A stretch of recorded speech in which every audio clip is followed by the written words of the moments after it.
Hello and welcome back to Beacon Pines. Let's go.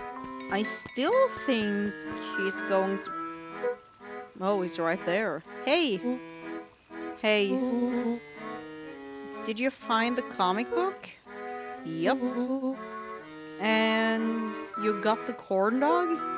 Yeah. Well then, I know it doesn't make up for what I said, but here, you've earned Rollo this. sheepishly handed Luca the balloons. Flight. Thanks.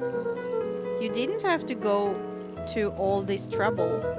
I'm sorry I got so mad. Dang it. You were supposed to let me apologize first. Oh, sorry.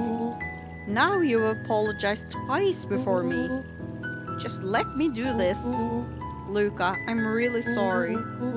With everything that's happened, with your mom and all, I've always wanted to be there for you. Be a good friend, you know? When you said you were hanging out with someone else, I kind of freaked out. Rollo, still my turn. I felt like if you needed some new friends to help you, it meant that I wasn't good enough. But that was selfish and wrong. I was wrong. I'm so sorry, Luca. Okay, apology over. You can talk Luca now. threw himself at Rollo, hugging him as tightly as he could. Rollo, I don't deserve you. I don't deserve you either. That's why we deserve each other. So, what else do you want to do today? We could snoop around and try to find some info about your mom. Snoop where? We could probably sneak into Perennial Harvest HQ while everyone's at the festival. Aren't you curious about all the stuff those clipboards write down? What if we get caught? I think I've had enough excitement for 1 week. Let's just make the rest of the day with about us. Really? Yeah, the rest of the world can wait 1 more day. You know, I have been wanting to get some work done on the MCDC at Mission Control. The aim is a bit unpredictable. That sounds perfect.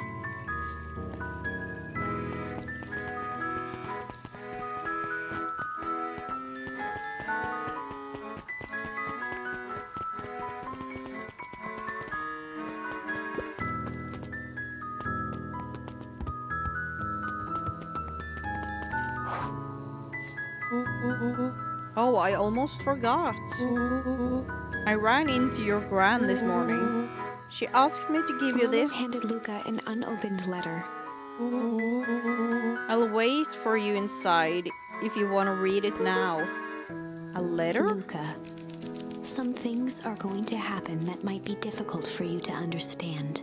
If I am honest, I hardly understand them myself. But whatever happens, I need you to know that I love you. None of this is fair to you. You have already lost so much. We both have. I wish there was a simpler way forward. But if there is, I haven't thought of it. God knows I've tried. Everything I've done, I did for you. I hope someday you can accept that.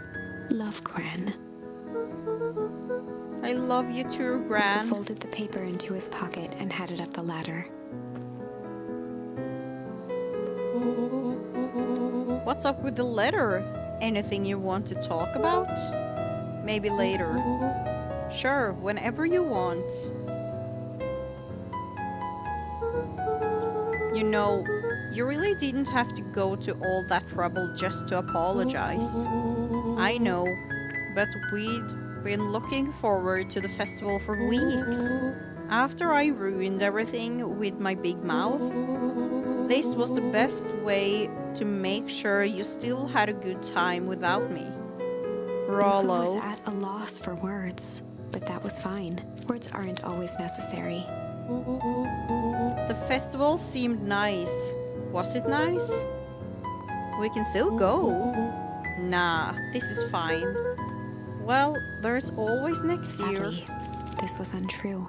A distant rumble shook the treehouse. Huh? What was that?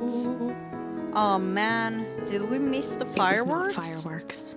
It was something the boys couldn't possibly comprehend. Something as old and cruel as time itself.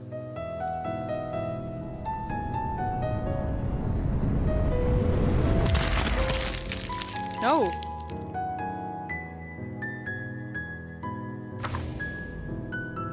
Pardon me? A shockwave of cold tore through the room. A bitter, unfathomable chill. Before they could react, it encased them in ice. Two boys, reunited by friendship, only to be cruelly separated by a malevolence beyond reason. And so, our story ends on this melancholy scene. In a silent treehouse turned statuary, in a town brought low by its secrets, sits a pair of friends, alone, together, for the rest of time. The end. No, that can't be the ending. It simply can't. I won't accept it, and I hope you won't either. There are more endings, more possibilities. I can feel it. We are just going to have to sort through them all until we find the one that fits. There's one there. There's one here. Try this first.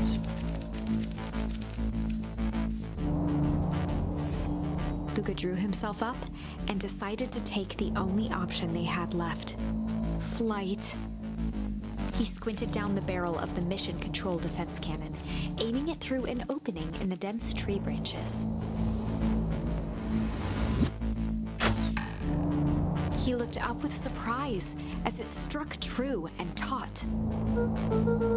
Wow, I can't believe that worked. Hey, Mr. Kerr. We'd love to hear your thoughts, but I'm afraid we have places to be. Come on, Iggy.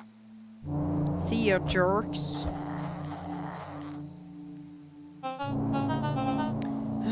Fine. We know where that leads them. This way. They'll take the tunnels. Luca and Iggy winced as they sprinted through the thicket.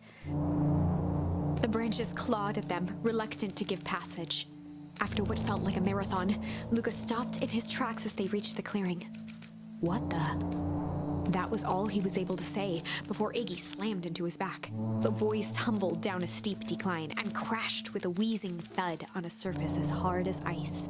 In fact, it was ice. Chapter 5. Signs. They stood silently, catching their breath. The sky was like sapphire. With each breath, a plume of steam escaped from Luca's lungs. Let's keep moving. Luca pulled Iggy to his feet as they gazed across a snowy terrain.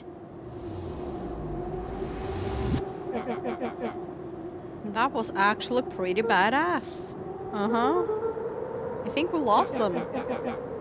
Are we up in the mountains? I don't think so. If anything, we went downhill. Then what's up with the winter wonderland? All I know is there's no going back the way we came. Let's see if we can get our bearings. Follow me. Oh shoot. What's the readouts? Sitting just above 258 Kelvin. That's down a bit from last time. Should we report this to Mr. Kerr? Meh, still within safe ranges. It may be spreading, but it's under control for now. Even a small nudge in the equilibrium could cause a cascade. Dude, relax. Just a few more sites to hit before we can punch out. Let's get this over with.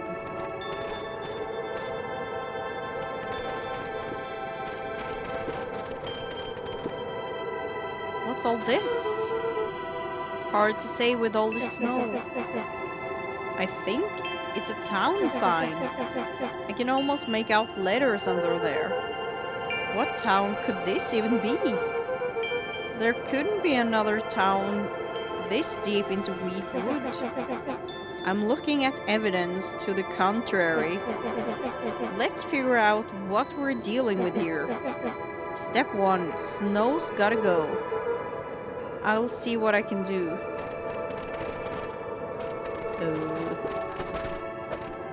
Oh.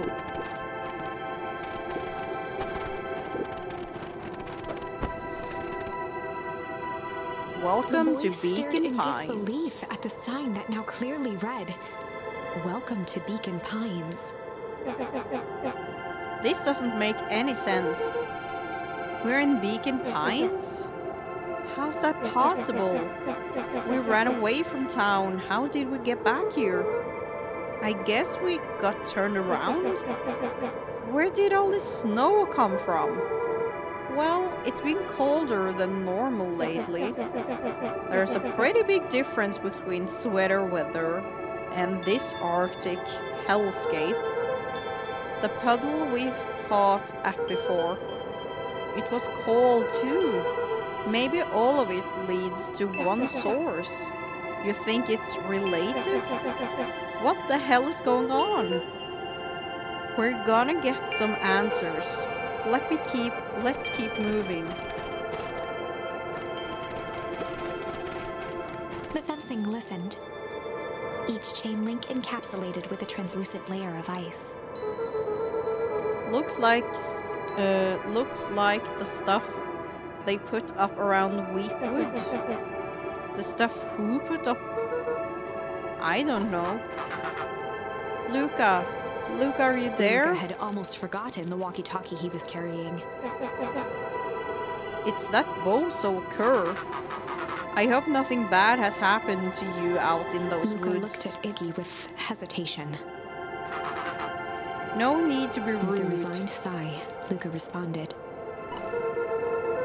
It seems like the only dangerous thing in the woods is you. He speaks, the young man of the hour. Now, how in tarnation did you end up with one of our radios? Just lucky, I guess. Boy, howdy. You Van Horns are full of surprises, aren't you? You knew my parents? I never had the honor of meeting your father, but your mom sure was a handful. Luca winced, shoving the walkie-talkie back into his pocket. We gotta keep moving. It's all Looking down frozen. at the frozen stream, Luca could faintly see a school of minnows encased in the ice. Whatever happened here, it's happened fast. The fish didn't even have time to run. Or, swim run.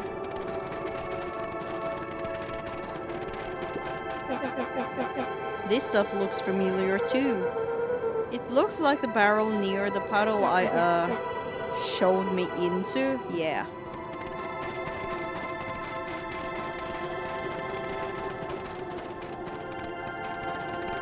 The crunching of footsteps trailing Luca went hush. He looked back to see Iggy's face twisted with confusion. Everyone's gone. What? There's nothing here but more snow. There must be an explanation for all of this. We have to keep looking. You can look all you want. I quit. Iggy, we have to keep going. You don't get it, do you? This isn't one of your pathetic Hank Atomic stories. We aren't going to save the day. We aren't even gonna save ourselves. My face is mangled. The town is destroyed. And everyone we've ever known is gone. We don't know that. You can't just quit. do whatever you want. I'm done. Iggy, it's gonna be okay. Luca peered upward at the darkening sky. He let out a long, foggy breath. Faintly, Iggy began to cry. Seeing Iggy in such a pathetic state gave Luca a sense of compassion and more than a little guilt. It is getting pretty late, I think. Probably not a great idea to stumble around in the dark anyway. Luca allowed himself to collapse next to Iggy. Let's just rest for a bit. The boys huddled together for warmth and comfort. If not for exhaustion, their minds would be racing, trying to make sense of the events of the day. As it was, all they had energy for was to sit in silence, numb.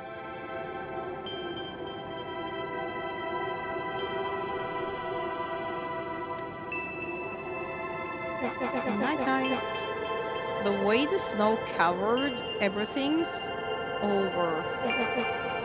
It's kind of calming. Yeah. I haven't had time to say it, but thanks. Huh? For getting us away from those creeps. I sort of froze up back there.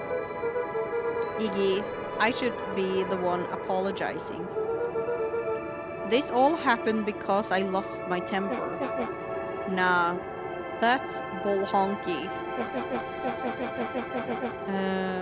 First of all, you didn't know what the gunk would do.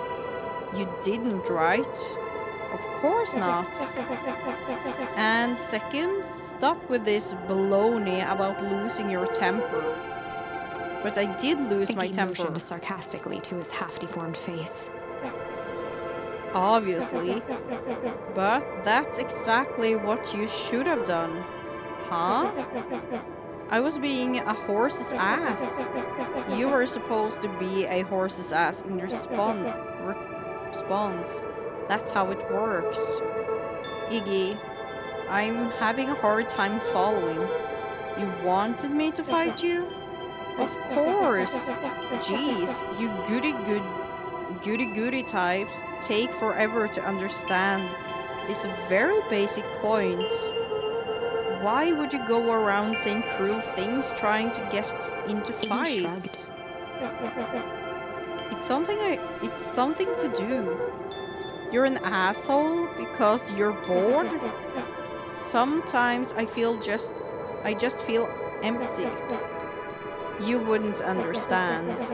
You and Rollo are always having a blast together, laughing and calling that dinky little treehouse mission control. Iggy now wept openly.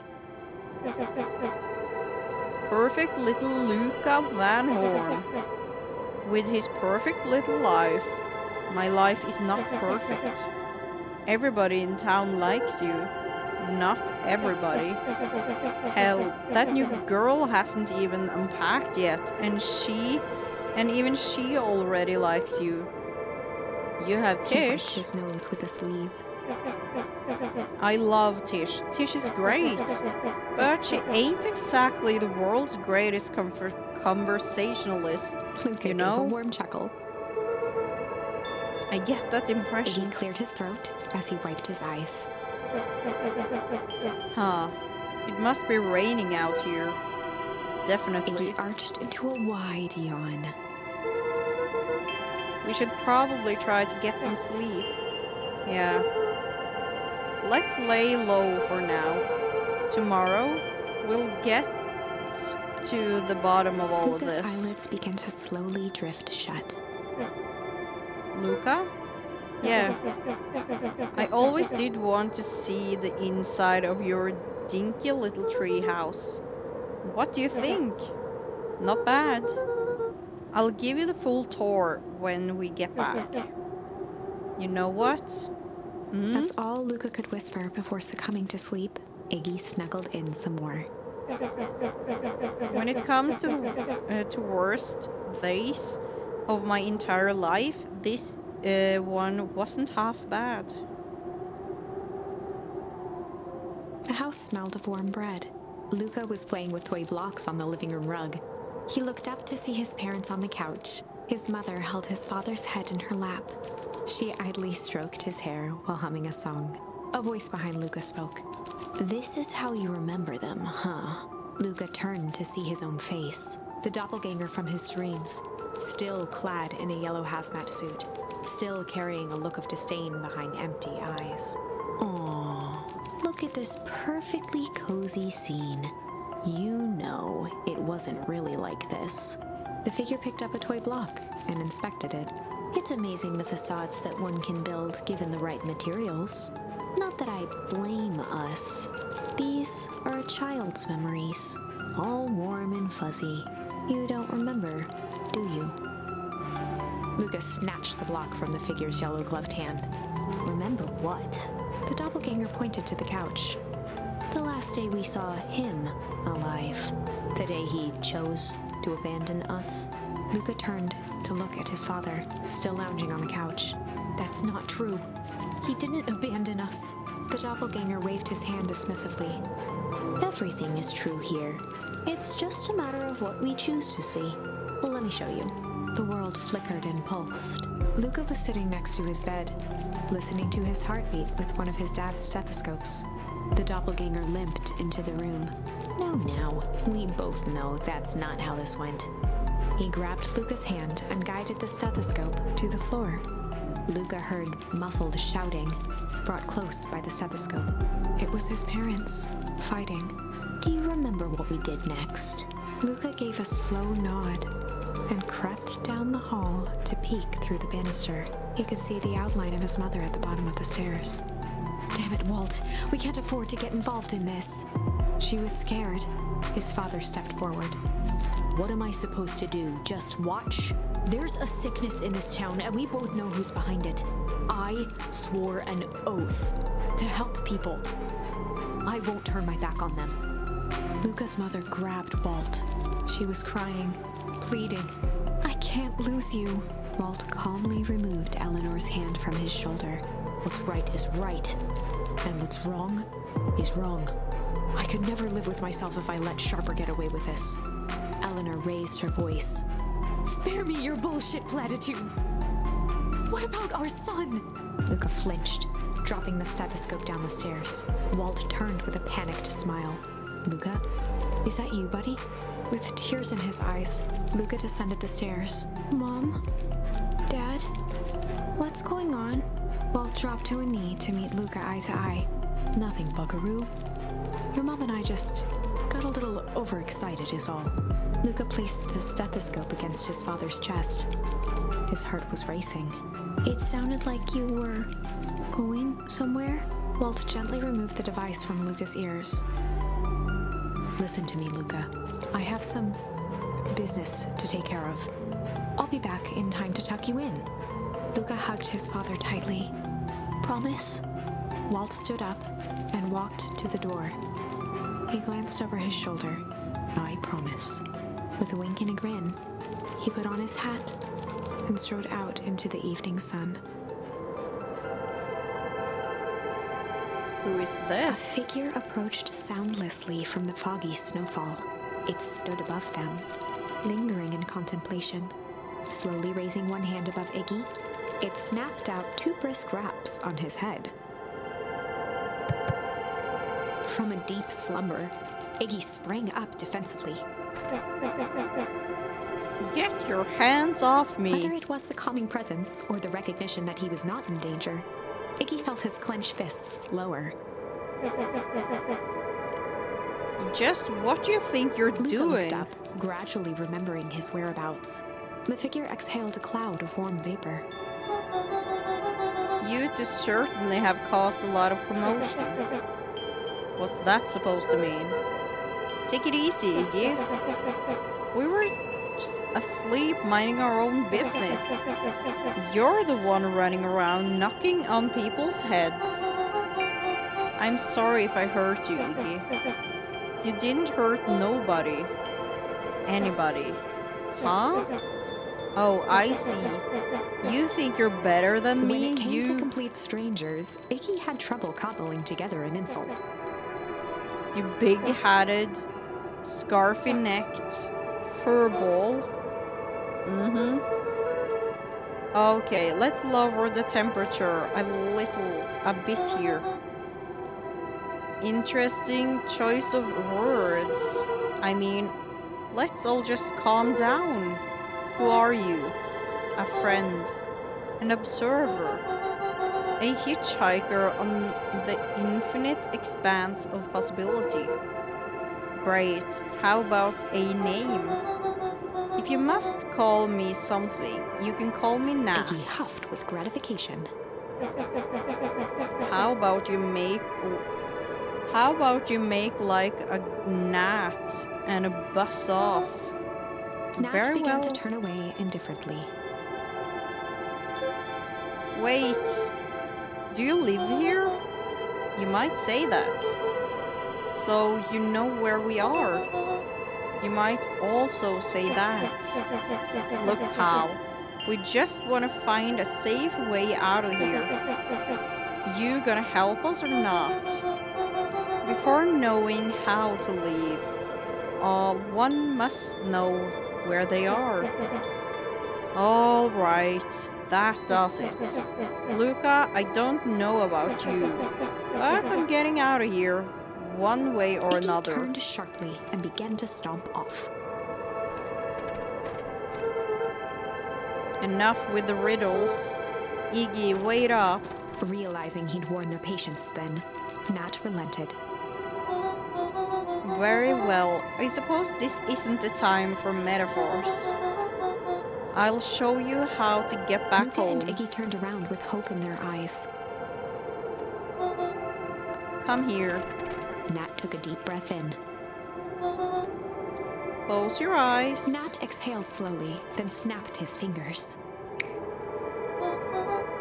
Okay, open For a them. brief moment, Luca and Iggy let themselves believe that some great magic was about to unfold, until they opened their eyes and found themselves in the exact same place, cold and disheartened. This is your home. This is Beacon Pines. Look, Nat, we don't know how we got here. Maybe we stumbled through some time travel gate in Weep Wood? Or we teleported to some alternate universe. Or this is all just some cruel experiment by Kerr and his goons. But this is not our home. You're inching closer to the truth. Alas, the reality is much less fanciful. Just give it to us straight. So be it. As I said, this is Beacon Pines. The original true Beacon Pines. You both grew up here, but the town you've called your home for the past several years is a replica. A remarkable achievement of engineering, to be fair, but a replica nonetheless. That's impossible. It's too much work. You'd need a whole town to replicate a whole town. Indeed, to pull off such a feat would require immense labor power. That which could be moved would be moved. That which could not would require a precise duplicate. We would have noticed. Someone would have noticed. You think so? Unless the auditing was impeccable. A mind-numbing attention to detail. As for the innumerable trivialities which complete the tapestry, well, you can leave to this miraculous thing we call a brain. It has a real aversion to discontinuity, a revulsion even. The brain has a wonderful way of smoothing out the rough edges, keeping us sane.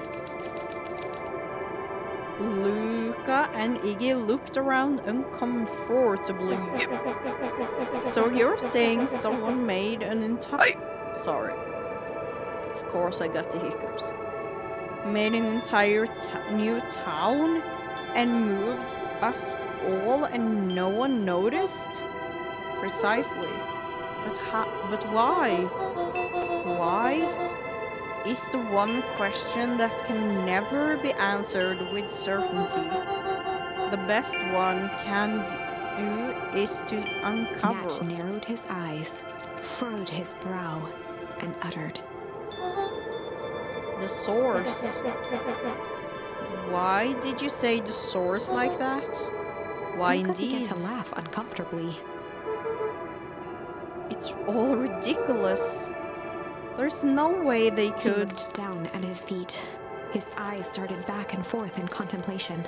With a sudden pain, a thought struck him. If this really is home... He sprinted off into the pale distance. As Iggy turned to follow, Nat called out, Iggy, it's not too late to turn back. Simply head west, through Weepwood.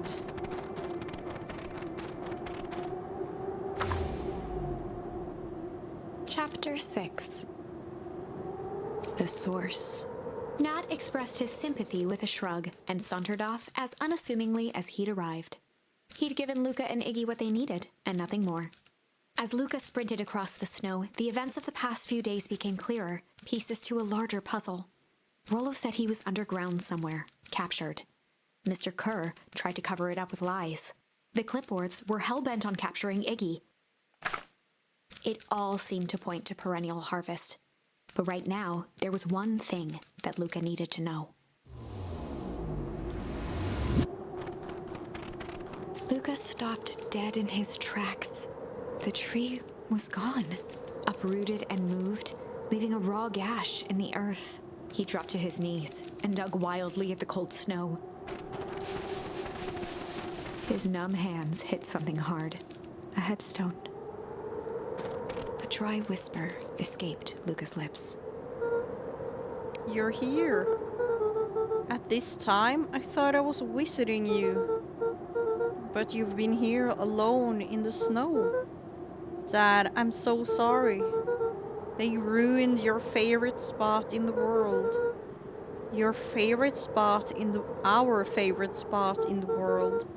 Dad, what do I do? There was no reply, just snow-covered silence.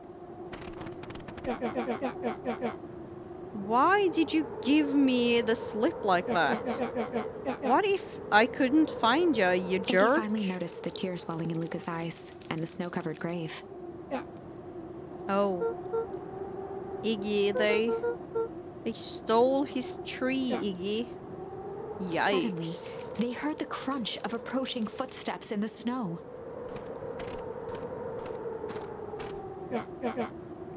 We gotta hide. 259k.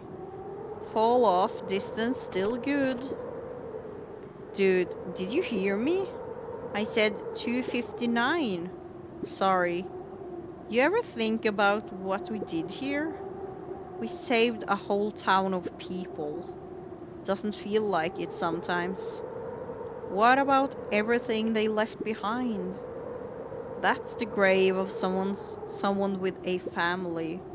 The people who loved them will never know the truth. The truth is He overrated. bent down to scoop up a snowball and lobbed it playfully.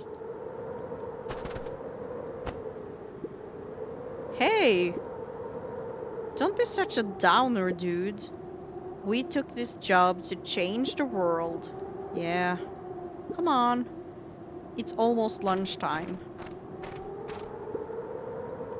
Haha, weirdo.